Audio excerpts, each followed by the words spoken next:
Welcome to ILTV's Israel Daily. I'm Aaron Porras, and coming up in today's newscast, the government hurriedly passes a new emergency coronavirus law, stripping the Knesset from its powers of oversight. The IDF prepares the northern border for a worst-case scenario as tensions sharply rise with Lebanon. And this handsome little devil finally makes his way back home after being stolen from a local zoo.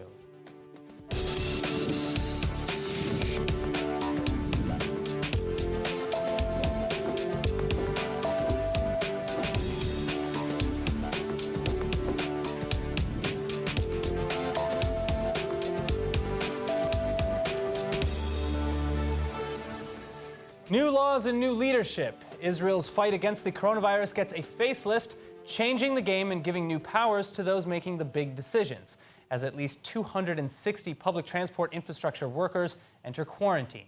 Tracy Alexander reports. Ministers placing their votes, a controversial bill passed in the Israeli parliament in the early hours of this morning.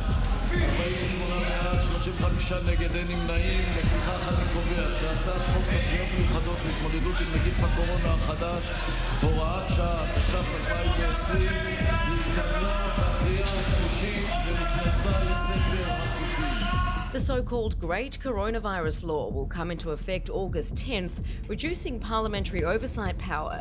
It will allow the cabinet expanded powers to impose wide-ranging restrictions to curb the coronavirus pandemic, effectively neutering the Coronavirus Committee, which has reversed a series of cabinet-ordered lockdown restrictions in recent days. Meantime, former senior health official Gabi Barbash declining the job of heading up Israel's new task force to combat the pandemic. Now, Professor Ronnie Gamzu, who heads Tel Aviv's Ichilov Hospital, will assume the position. Barbash walking away due to disagreements about the powers he would have. The number of new daily infection cases surpassing 2,000 for a second consecutive day. That puts the contagion rate at a startling 8.3%, the death toll up by 3. As for coronavirus patients, the Health Ministry handing down new regulations, reducing the quarantine period in accordance with the World Health Organization's recommendations. Patients will now be considered recovered after 3 consecutive days without symptoms and at least 10 days since testing positive or the onset of symptoms. That 14-day quarantine period will remain in place, though, for foreign students enrolled in various Israeli programs. Interior Minister Aryeh Deri and Health Minister Yuli Edelstein agreeing to open the borders for students at men's yeshivas and women's seminaries, those participating in Masa program heritage trips, high school exchange students on the Na'aleh program, and other long-term high school study programs, enabling thousands of yeshiva students and others to start the coming academic year. Analysts are divided on whether more money, more problems actually applies in this case, as the government approves adding another $140 million to the coronavirus aid package announced by the Prime Minister last week. The estimated total cost of the proposal now sits at $1.89 billion. The additional funds will go into the hands of Israelis who are more in need of financial aid, and the change in the plan reportedly comes after demands by the Blue and White Party. Following lockstep with the Nurses Union, the Union of Israeli Social Workers have now ended another long-term dispute with the Finance Ministry. And the agreement puts an end to a 17-day-long strike. The new deal outlines better employment conditions and a host of financial budget details, including 200 million shekels minimum for pay raises come July 2021, and 70 million shekels for protection programs and bonuses. Both the Finance Ministry and the Nurses Union heads hailing the agreement as a major and historic victory. Now, in a world's first, a Jerusalem hospital is sending recovered COVID-19 sufferers into virus wards to relieve patients' loneliness. It's not yet clear whether former patients can be reinfected or whether having had the virus makes one immune. Regardless, Hadassah University Hospital in Ein Kerem is calling on those who have had the virus to weigh the risks and consider becoming volunteer visitors. Since coronavirus wards are no-go zones for most of the public, 25 volunteer visitors, of which 20 are Haredim, are visiting the sick as part of the Jewish tradition to do so called Bikur Cholim. Financial distress is one of the worst consequences of the coronavirus, seemingly second only to the virus itself. And the Iran Emotional Distress and Counseling Hotline has fielded at least 70 calls since May from people threatening imminent suicide over economic factors. This is up from just 10 in the same period last year, and it makes up a third of the suicide calls. Joining us to discuss is Dr. Shiri Daniels, Executive Director of Counseling at the Iran Hotline. Doctor, thank you so much for being with us. What do you do when you get a caller, and what are your emergency protocols for someone who might hurt themselves or others? Well, first of all, we listen to them without judgment. Listening saves lives. We let people tell us their story and validate their emotions. For most of them, it's actually the first time they opened up and reached out for help.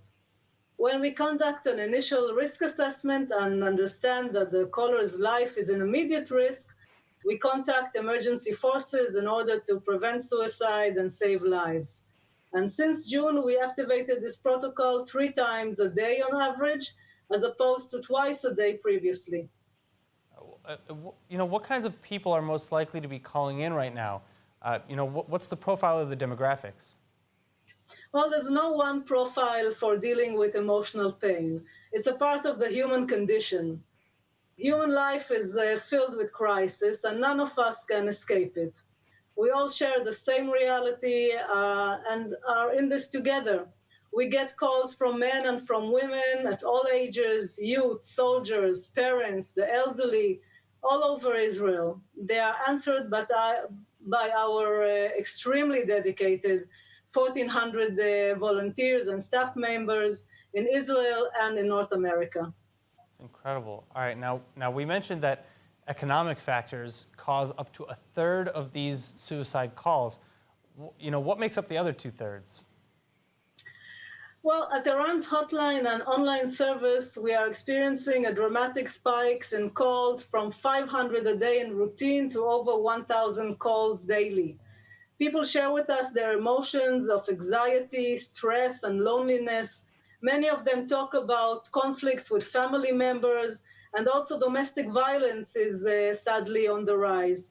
People who deal with severe mental distress talk about depression, suicide ideation, and a sense of hopelessness. Financial distress can trigger crisis and risk, in addition to personal traits, mental illness, and lack of social support. Wow. All right. And what advice maybe can you give to people who are facing serious financial hardships right now amidst the pandemic especially? Well, when we experience extreme emotional pain, we feel all alone and we don't think clearly. We have this tunnel vision and lose perspective. It's important to remember that even difficult situations have more than one solution, and this situation is temporary. You are not alone. Reach out for help. It makes all the difference. What about other people who maybe know someone who is a risk themselves or others? Other than maybe just reporting them, is there something that they can do at home? Yeah, well, the first thing to do is to listen, to really listen, although it causes a lot of anxiety and it's stressful, to just hear what the person is feeling, the thoughts he is experiencing, and invite him to share his inner world. When we feel someone is at risk, it's important not to hesitate to ask him, did you have thoughts of hurting yourself? Are you considering suicide? It's important not to be afraid from this question, because this question doesn't give people ideas, but it prevents him from feeling lonely, and he feels understood, and that we give him a lifeline, hope. Dr. Daniels, thank you so much for being with us. For everybody watching at home, if you want to learn more or you want to donate, or if you or someone you know is suffering from emotional or even suicidal distress, please do not hesitate to reach out. Iran has a wonderful website that you can reach. Thank you so much. Thank you for having me.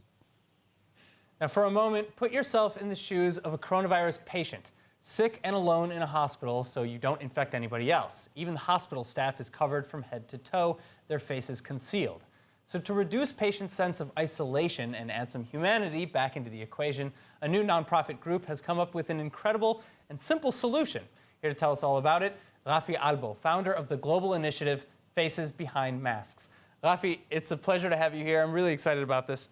Tell us a little bit about your solution and how it started. Thank you for having me. Everything started almost 3.5 months ago. Usually I find myself flying all over the world. My work is outside of Israel, so I usually live in planes. But because of the lockdown, I was confined to Tel Aviv.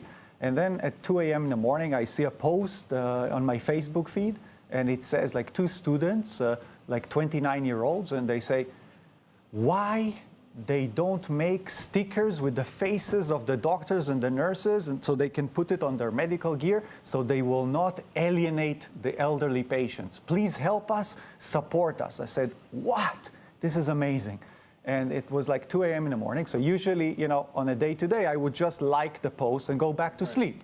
So because of the energies and everything locked down in Israel, so I made the whole thing happen, and we created a very, very amazing initiative, global one, that enables doctors and nurses and medical teams from all over the world to log in automatically on a website. They can upload automatically their photos of themselves smiling with their names, and we connect to digital printing companies from all over the world that print for them the stickers, and each one of them is getting a bunch of between 100 to 400 face stickers that they can just put on their gear. That's amazing. You can have and it one. really is, it really is such a kind of simple solution, but you don't see anybody really doing that. Yeah, actually, that's what really caught me as a person, because I love technology, I love creative, and I love print. So this is really, really interesting case where, a simple digitally printed, sticker makes a huge difference, because it both, eliminates the fear from the early patients that they just see, masks and aliens. So exactly. What kind of reaction have you been getting, and how many hospitals have already started using this? Since we started, it started gradually in Israel, and then we launched it globally about 5 weeks ago. So far, I'm still amazed. We already donated 2.5 million face stickers in 31 countries, to thousands of medical team members in more than 80 hospitals all over the world. And it's just getting bigger and bigger by the day. And what kind of reactions are you getting from patients? Have you seen? The initiative started because we wanted to sort of help the elderly patients, but we were amazed because I was literally amazed because the most, let's say, enthusiasm reactions that we got was from the actual medical team members, from the doctors and nurses in the hospitals, because then we realized why. Because they have to wear medical gear all day long. They cannot take it off. So basically their human face, their personality is taken away from the virus. So it works both ways, really. Yeah, so they can now recognize one another in the corridor. Wow. And also, one of the doctors explained to me that in medical treatment, when a doctor or a nurse is treating a patient, it's not only knowing what to touch with what device. It's the human connection. With that person. Of course. So it's part of the medical treatment. All right. Well, I think that this is incredible. I'm sure everybody watching this is agreeing. If you're interested in printing your own stickers and having your own face made onto the sticker or to just learn more about this initiative, please check out www.behindmasks.org. That's behindmasks.org. Rafi, thank you so much. Thank you for having me. All right, as if dealing with a pandemic wasn't enough, Israeli authorities are now approving a massive boost to border security in the north amidst strong threats from terror group Hezbollah. Nittany Manson has the story. أي كاد ومن كواد حزب الله المقاومة أي كاد ومن كواد حزب الله أي شاب من شباب حزب الله يقتل غيلة سنحمل المسؤولية الإسرائيلية وسنعتبر أن من حقنا أن نود في أي مكان وأي زمان وبالطريقة التي نراها مناسبة Iranian terror proxy in Lebanon, Hezbollah, making sharp threats at Israel. Hezbollah leader Hassan Nasrallah vowing to respond following the death of Ali Kamel Mohsen Jawad. This just days after Israel allegedly killed the Hezbollah fighter in airstrikes in Syria. Syrian media reporting that at least 5 foreign fighters were killed in the strikes and 7 more Syrian soldiers wounded. Hezbollah has made good on such threats in the past. Last August, the IDF killed 2 Hezbollah members who were planning a drone attack on Israel from southern Syria. And within days, Hezbollah fired 3 anti-tank guided missiles at IDF targets along the Lebanese border, nearly killing 5. As a result, Israel is boosting security, ensuring preparedness to protect the country. Reinforcements from Golani's Brigade 13th Battalion heading towards the Lebanese border. And just to shore things up, Israeli authorities beefing up the defense budget by a whopping 3.3 billion shekels to fund ongoing IDF activity, the Gaza Strip barrier, and additional critical areas. Meanwhile, Iranian lawmaker Javid Karimi Kudosi becoming the latest Iranian official to point to a breach in security as the cause for that recent fire at the Natanz nuclear reactor in early July. The fires, one in a string of serious incidents at sensitive sites across the Islamic country. Fires, explosions, chemical leaks, power outages, and more. Several of those being blamed on Israeli or American sabotage. A tragic death in the Israeli military. A soldier in the Nachal Brigade killed during a training exercise in the Hermon region of the Golan Heights. 20-year-old Corporal Shachar Al-Gazar killed when a truck overturned on his position, trapping him underneath it. He was pronounced dead on scene. The Israeli Prime Minister extending his condolences to the family. Al-Gazar has been posthumously promoted to the rank of sergeant. Now, in an incredibly disturbing incident, protests in the ultra-Orthodox neighborhood of Mea Shearim prompting a too-close-for-comfort incident between a mob of demonstrators and a driver caught between them. Take a look. A driver finding himself blocked by protesters plowing into them, pushing a dumpster with his vehicle and several people, almost mowing some down before fleeing the scene. Police are trying to locate the driver. These protesters had set dumpsters alight in the city streets, rolling blazing trash bins towards police in a demonstration over the arrest of a yeshiva student suspected of assaulting a police officer. 13 ultra-Orthodox protesters have now been arrested over Wednesday night's clashes. Now, have you been locked out of your Twitter account recently for displaying a Magen David or the Jewish Star of David? Well, if so, you're not alone, but it seems that it happened by mistake. Twitter having to clear up some confusion after some users of the app who displayed the Star of David in their profile pictures were locked out of their accounts for using, quote, hateful imagery. Twitter clarifying that they categorically do not consider the Star of David as a hateful symbol or image. Rather, they were attempting to take action against the use of a yellow star or yellow badge symbols that were being used by those targeting Jewish people.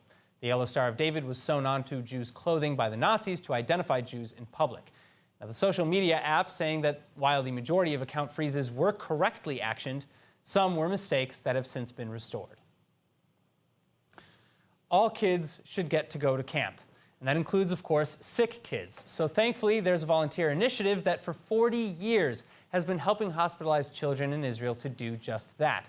And here now with the details is emissary for the Rebbe of Lubavitch to Israel, Rabbi Tzemach Menachem Mendel Lieberman.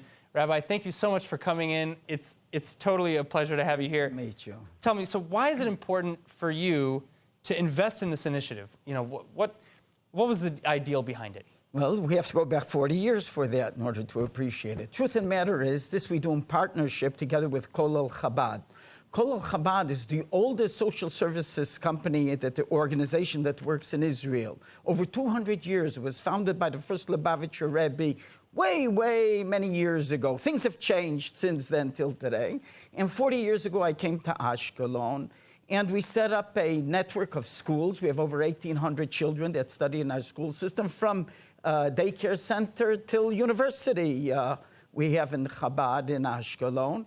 And one of the problems we saw that when the children were hospitalized during the summer, they fell into a depression. All of their kids, all of their friends are having an exciting time going to camp, running around, going on trips, and they're stuck in the hospital. And so we immediately decided, well, we have to make hospital camps. And since then, we're operating hospital camps. We approached Kolel Chabad, and they immediately said that they're ready to go into a partnership to make this wonderful camp. So what kind of activities is Chabad, are the Chabad volunteers really running for these kids in these camps? Right. Obviously, we can't take them on trips, and we can't go to swimming pools. We can't have any soccer or sports during that. So the underlying activity that we do is basically arts and crafts activities. Here we have some pictures of the children from many years ago. And we make for them, obviously, very nice, what are these, aprons that we could see that the children have. And we make sure that just like in a regular camp, they have wonderful shirts. So here they have also colorful shirts for the camps and all sorts of different activities that they have that really makes it exciting. All right, so you've made, obviously, a lot of adjustments to suit the needs of these kids and given their situation. How have you made adjustments for the coronavirus? Oh, that's a good question. This year we really had bigger challenges in order to be able to put the camp together this year. And one of the underlying problems is that the children have to have face masks. Sure. And so we made for them interesting face masks that very quality masks. Yeah, they're actually, I was just going to say, they feel very, this is a nice very good, material. very comfortable. And what's very unique about these masks are that we can later print on the mask a picture of the child, their features. We could print their mouth so that it looks like you could see who the child is. And it's very exciting. And, the trick is to be able to make from lemon to turn it into lemonade. So we have an additional activities that we do with the children. All right, so, I understand that you receive feedback from children and parents and people associated with this program. What are some of the things that you're hearing back from them? Well, one of the most exciting stories that I had was just several weeks ago. I was in shul, in the synagogue, and in the evening, they have all of these journals and pamphlets that are given in. And there was a story over there about a lady that she recalls that she was hospitalized many years ago in the hospital. And it was a very distressing and depressing experience. Sure. Okay, makes sense. But the only highlight and the only exciting moment was the Chabad volunteers came and they made their camp and gave them presents. And then when I read the story, it says, oh, that's us. We're the ones who made the camp. That was perhaps the biggest light up. But really, every Shabbos when I go to shul, when I walk to shul, there's a little boy that comes over and running to me and gives me a hug because he knows that I was there for him when he was hospitalized. We brought him gifts, activities, and games, and it really made a big difference. Rabbi Lieberman, thank you so much for sharing about this, because this is such an incredible program, the Kolel Chabad Summer Camp. Check it out online, see if you can find it in kolelchabad.org or cashkelon.com. And we'll be happy to have anybody who's willing to come and join us and volunteer together with us. Be a pleasure and bring a little bit of life into the life of these children. Rabbi, thank you so much. Thank you. Thank you for everything. All right. In an Ace Ventura Pet Detective-style incident, a missing monkey from Israel's Kiryat Motzkin Zoo has been found safe and well after being stolen by 3 men in their 20s. Here's the cute monkey now returned to the zoo. The suspects who faced court Wednesday are residents of Kiryat Ata in the country's north, and police say that they intended to sell the primate since it's worth thousands of shekels.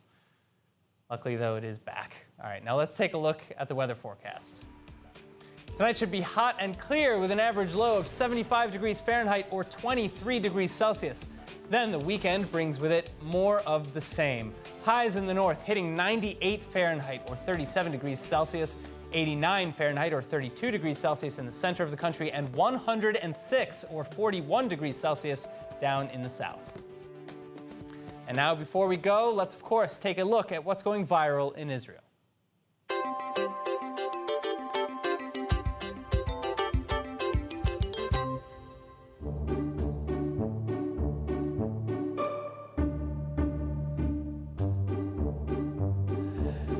This is the most genius innovation of mask wearing I think I've ever seen. It's very subtle too, you almost don't notice. Except for, it's Probably hard on the ears, though, with the double strap.